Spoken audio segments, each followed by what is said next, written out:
Radio J et on revient sur cette chasse aux juifs à Amsterdam après la nuit de violences antisémites jeudi soir aux Pays-Bas. L'enquête se poursuit, des violences probablement préméditées, en tout cas de ce que dit la police qui enquête toujours. Pour en parler, nous sommes avec le criminologue Xavier Hofer. Bonjour. Bonjour. Merci beaucoup Xavier d'être avec nous ce matin sur Radio J. Je le rappelle, vous êtes aussi directeur des études au département de recherche sur les menaces criminelles contemporaines à l'université Paris 2, auteur de nombreux ouvrages sur le sujet, également directeur d'études pôle sécurité défense criminologie du Conservatoire national des arts et métiers. Alors vous avez vu ce qui s'est passé cette semaine à Amsterdam après un match notamment dans lequel jouait le Maccabi Tel Aviv, un match, donc une équipe de foot israélienne. Que vous ont inspiré ces événements, ces images que vous avez certainement vues sur Internet? Bien entendu, l'indignation, mais ça, si vous voulez, tout le monde l'a dit. Enfin, les images suffocantes de ce qu'on n'avait sans doute pas vu en Europe depuis plus d'un demi-siècle.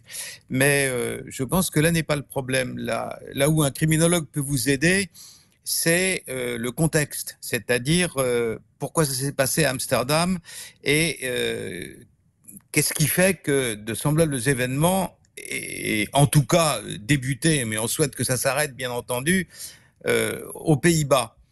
Ça fait, parce que tout se tient, vous savez, les histoires criminelles et les histoires terroristes, comme on le sait, sont très voisines les unes des autres. Ça fait 30 ans que les Pays-Bas font les malins, on peut dire ça comme ça, sur les histoires de stupéfiants, en disant mais vous voyez, mais chez nous, mais on a laissé les gens fumer du hashish dans des cafés. Alors avec une espèce d'hypocrisie extraordinaire, les endroits où on fume du hashish à Amsterdam s'appellent pas fumerie de hashish, mais s'appellent des cafés, coffee shops, comme si ça n'existait pas. Et au bout de 20 ans, ils se sont aperçus que pendant qu'ils croyaient maîtriser la situation, des gangs extraordinairement puissants, dont l'un s'est même donné le nom de Mokromafia, ou a été baptisé par d'autres Mokromafia, c'est-à-dire la mafia d'individus criminalisés d'origine marocaine. Et le gang en question, petit à petit, a proliféré d'abord dans les pays voisins et maintenant à peu près jusque dans les Balkans. Donc vous voyez, on a affaire à des gens aux Pays-Bas qui pensent toujours être des esprits supérieurs, qui pensent dominer la situation et qui, à un moment donné, se retrouvent avec un problème 10 fois pire que celui auquel ils pensaient être confrontés. Je pense qu'on en est à l'heure actuelle à peu près au même niveau dans des affaires qui, quand même, sont très proches du paraterrorisme, c'est-à-dire des bandes armées qui font régner la terreur. Là aussi, les Néerlandais pensaient dominer la situation et ils ont été surpris totalement. Évidemment, le gouvernement néerlandais avait envie de tout sauf d'événements comme ceux qui se sont passés, mais j'allais dire une fois encore, et comme toujours quand il y a des affaires négatives dans leur pays, ils se laissent surprendre. Voilà la réalité. Alors, ils n'ont pas vu quelque chose venir. Effectivement, c'est assez étonnant puisque on a dit qu'à la veille de ce match entre le Maccabi Tel Aviv et l'Ajax, le ministère de la Diaspora en Israël avait repéré des indices préoccupants sur des préparatifs apparemment d'attaque contre les Israéliens. La mise en garde a été transmise aux autorités néerlandaises qui apparemment n'ont pas mesuré la gravité de la situation. Mais c'est un grand classique, hélas, j'allais le dire. Il y a quelques années, à l'école des commissaires de police en France, à Saint-Cyr au Mont-d'Or, il y a une école des commissaires de police où je donne des cours et de temps en temps je fais des conférences. Il y a quelques années de ça, j'avais en face de moi une vingtaine de commissaires de police des Pays-Bas, des commissaires de police d'Amsterdam, Rotterdam et des grandes villes des Pays-Bas qui venaient échanger avec leurs collègues français. On a parlé tout l'après-midi en anglais, parce que mon néerlandais est quand même assez limité, et eux-mêmes me disaient, notre gouvernement est aveugle, ce sont des gens qui pensent tout savoir et être plus forts que les autres, on leur explique depuis des années que nous sommes en train de devenir une espèce de narco-État dans lequel la drogue circule et dans lequel les bandits gagnent des milliards et toujours plus de moyens de corrompre et d'impressionner les gens. Eh bien voilà, ça s'est produit. Et je vous rappelle qu'entre le port de Anvers, c'est-à-dire juste à côté des Pays-Bas, dans la partie néerlandophone de la Belgique, et Rotterdam, le grand port de Rotterdam, l'année dernière, c'est plus de 180 tonnes, 180 000 kilos de cocaïne qui ont été saisis. Alors, pourquoi je vous parle de ça?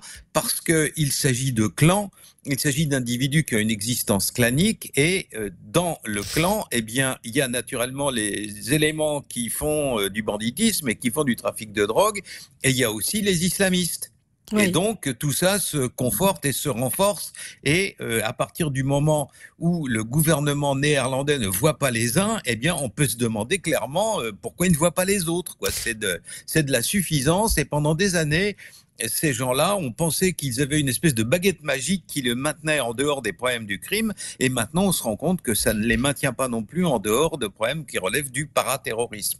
Alors, la police enquête justement sur des actes prémédités. On dit qu'il y a eu des complicités, notamment de taxis dans des hôtels aussi, qui ont donné des informations sur où se situaient les Israéliens à attaquer. C'est vrai qu'aujourd'hui, il y a cette menace des réseaux sociaux, des groupes comme Telegram aussi sur différentes applications de messagerie. Est-ce que là aussi les autorités doivent mettre en place des actions de régulation sur ces plateformes selon vous ?